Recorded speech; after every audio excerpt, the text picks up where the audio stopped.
একসময় গ্রাম বাংলার সবচেয়ে বড় শক্তি ও সৌন্দর্যের প্রতীক ছিল একান্নবর্তী পরিবার। তবে কালের বিবর্তনে ছোট হয়ে এসেছে সেই পরিবারের পরিধি, হারিয়ে যেতে বসেছে একসঙ্গে থাকা সেই চিরচেনা সংস্কৃতি। তবে এই আধুনিকতার যুগেও ঐতিহ্যের ব্যতিক্রমী এক দৃষ্টান্ত হয়ে টিকে আছে মৌলভীবাজারের জুড়ি উপজেলার একটি পরিবার। ভালোবাসা, সম্প্রীতি আর পারস্পরিক আস্থার বন্ধনে ঘেরা এই পরিবারটির ৫১ জন সদস্য বাস করছেন প্রায় ৮ দশক ধরে একই উঠানে, একই ছাদের নিচে।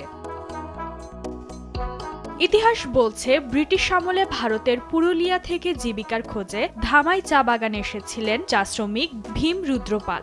পরে বিনন্দপুর গ্রামে গড়ে তোলেন স্থায়ী বসতি। তারই উত্তরসূরি প্রয়াত মুরুরি মেম্বারের এই পরিবার এ সময়ে এসেও নিঃশব্দে দিয়ে যাচ্ছে এক বড় বার্তা। তারা মনে করিয়ে দিচ্ছে পরিবার মানে শুধু রক্তের বন্ধন নয়, পরিবার মানে একসাথে বেঁচে থাকার লড়াই আর সুখ ভাগাভাগি করে নেয়ারই নাম।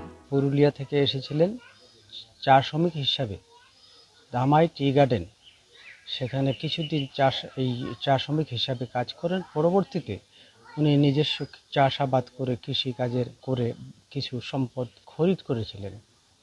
খরিদ করার পরে সেখানে একটি পরিবার গড়ে তোলেন, যেটা আজ আমাদের এই একান্নবর্তী ফ্যামিলি। কাম কাজ করে সবে মিলেমিশে আসি মোটামুটি।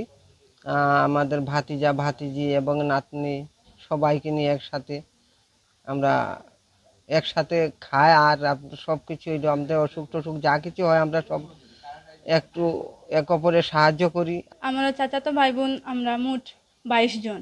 আমরা সবাই একসাথে থাকি। ছোট ভাই বোন আমাদের সাথে অনেক মিলেমিশে থাকে, আমরা তাদেরকে অনেক স্নেহ করি। ২২ জন আমরা একসাথে স্কুলে যাই, অনেক মজা করি, ছোটদের স্নেহ করি, বড়দের শ্রদ্ধা করি। এটা আমাদের পারিবারিক শিক্ষা।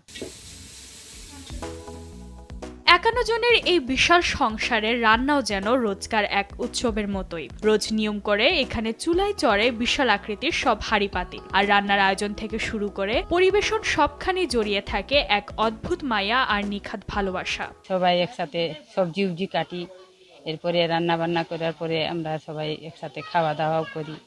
আমাদের বাচ্চা কাচ্চা সবাইকে খাওয়া দাওয়া করে স্কুলে দেই। আমরা এখানে বিভিন্ন জায়গা থেকে আসছি। এখানে আসার পরে আমরা শিক্ষা পাইছি যে হিংসা এখানে নাই, হিংসা জিনিস বলতেই নাই।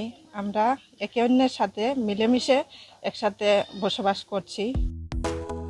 বিশাল এই যৌথ পরিবারের মূল চালিকা শক্তি মূলত কৃষি আর মৎস্য খামার। নিজেদের জমিতে ধান, সবজি ও ফলমূল উৎপাদনের পাশাপাশি গবাদি পশুও পালন করেন তারা। মূলত কঠোর পরিশ্রম আর পারস্পরিক সহযোগিতায় আজ অব্দি টিকে আছে এই বিরল বন্ধন। একান্নবর্তী পরিবারে থাকার মজাটাই আলাদা।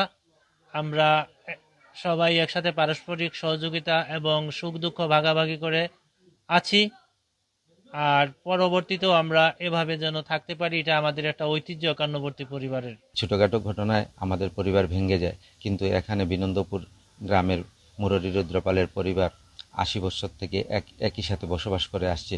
এখানে ৯ ভাইয়ের একসাথে বসবাস করছেন, এটা আমাদের গর্ব, এটা আমাদের অনুপ্রেরণা। এখান থেকে আমরা অনেক কিছু শিখতে পারি। একান্নবর্তী পরিবারটি আজ আমাদের জন্য একটি মডেল। ওরা ভালোবাসার বন্ধনে একই সাথে ৫১ জন একই সাথে বাস করে।